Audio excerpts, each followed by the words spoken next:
সকলকে স্বাগত জানিয়ে আবারও একটা রেসিপি নিয়ে আপনাদের সামনে হাজির হয়েছি। আজকে তৈরি করছি খাড়ি বিস্কিট।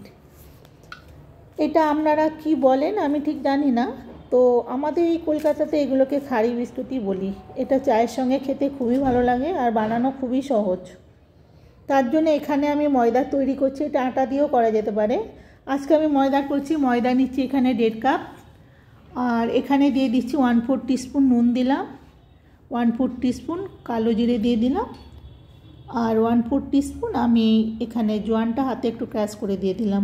এবারে আমি ঘিটা গলিয়ে নিয়েছি, 2.5 চামচ পরিমাপ গাওয়া ঘি আমি দিয়ে দিলাম, কারণ এই ময়ামটা ভালো করে দিতে হবে আর ময়দার সঙ্গে ভালো করে মাখতে হবে। ময়ামটাকে খুব ভালো করে মেখে নিয়ে একটু মুঠো করে দেখতে হবে মুঠোটা ঠিক হচ্ছে কি না।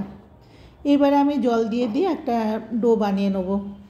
খুব পাতলা ডো না, খুব শক্ত ডো নয়, যেমন আমরা লুচি পরোটা তৈরি করি সেরকম একটা ডো বানিয়ে নিয়েছি। এবারে ডোটাকে আমি 10 মিনিটের জন্য রেস্টে রেখে দেবো। আর একটা প্যালার মধ্যে এখানে আমি কর্নফ্লাওয়ার নিচ্ছি 1.5 চামচ, আর ঘিটা আবারও গলিয়ে নিয়েছি, 2 চামচ পরিমাপ গাওয়া ঘি আমি গলিয়ে নিয়েছি। এবারে এই স্ল্যারিটা তৈরি করছি ঘি আর কর্নফ্লাওয়ারে ভালো করে তৈরি করে আমি রেখে দেবো। এখানে পেস্ট করা হয়ে গেছে ময়দাটার, এটাকে আমি 4টে ভাগে ভাগ করে নেবো। ছুরি দিয়ে কেটে নিলাম, 4টে ভাগ করে নিয়েছি। এই 4টের আমি রুটি তৈরি করব পাতলা পাতলা, একদম পাতলা করে বেলতে হবে, খুবই পাতলা যেন বেলা হয়। 4টেই আমি বেলে নিয়েছি। এবারে একটা করে রুটির উপরে একটু করে স্ল্যারি দেবো, দিয়ে ভালো করে চারিদিকে মেখে নিতে হবে, দিয়ে এটার উপরে একটা রুটি রেখে দেবো।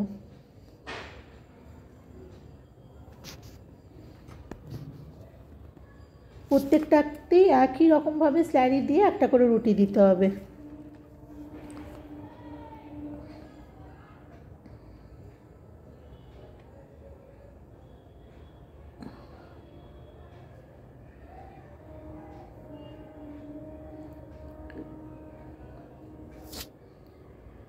এইভাবে সবগুলোতে আমি স্ল্যারি দিয়ে ভালো করে মেখে নিই। এইবার আমি যেমন পরোটা তৈরি করলে যেমন ভাঁজ দিতে হয়, এইবার আমাকে ভাঁজটা দিতে হবে।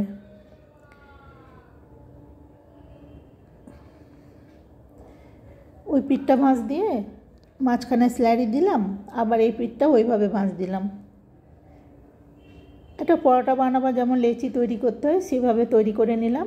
আর এটাকে খুব পাতলা বেলতে হবে না, এটা যেমন পরোটার থিকনেস থাকে সেই রকমই একটা পরোটা মতো বেলে নিতে হবে, একটু বড় করে।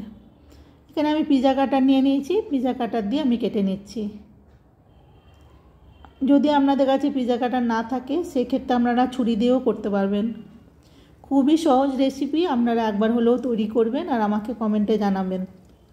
এইদিকে আমি গ্যাসের ওভেনে একটা প্যান বসিয়ে ওতে আমি 1.5 কাপ পরিমাপ রিফাইন তেল দিয়েছি। তেল গরম হলে বিস্কিটগুলো ছেড়ে দিচ্ছি, আর গ্যাসের ফ্লেমটা একদম লোতে রেখেছি। লোতে রেখেই ভাজতে হবে, একেবারে হাই করে দিলে কালার এসে যাবে কিন্তু ভেতরটা হবে না। এইভাবে আমি উল্টে পাল্টে ভেজে নিচ্ছি একটা কাঁটা চামচের সাহায্যে।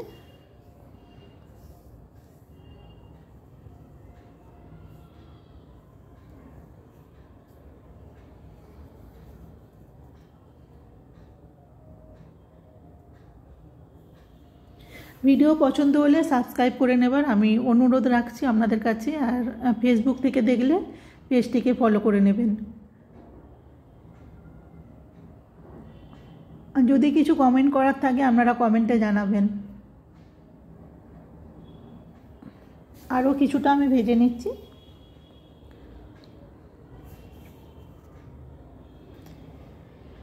এইগুলো ভেজে অনেক দিন অবধি রেখেও দেওয়া যায়, আমি তো অনেক দিন করে স্টোর করি, কিচ্ছু খারাপ হয় না।